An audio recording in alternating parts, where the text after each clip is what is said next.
Ang Oppo A6 Pro 4G ay isang solid mid-range phone na pinagsama ang eleganteng design, malaking battery at AMOLED display na may high refresh rate, perfect para sa mga mahilig sa entertainment, gaming at all-day use. Una sa lahat, ang 6.57-inch Full HD Plus AMOLED display nito ay napakaganda para sa daily use. Bright, crisp at vivid ang kulay, lalo na dahil may 120Hz refresh rate, kaya smooth sa pag-scroll social media at gaming. May AGC DT Star D Plus glass protection, kaya kahit medyo mabagsik ang daily use, hindi agad magagasgas. At dahil may IP68, IP69 rating, protected ka rin laban sa alikabok at accidental water splashes.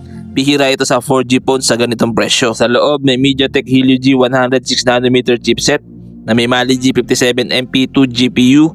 Maganda ang performance nito para sa mga casual at mid-level games tulad ng Mobile Legends, CODM at Genshin Impact sa medium settings.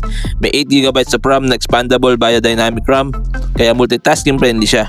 Ang 256GB UFS 2.2 internal storage ay mabilis at maluwag, perfect kung marami kang apps, pictures o videos. May 50MP main camera na may 2MP monochrome sensor at kaya nito mag-record hanggang 1080p at 60fps.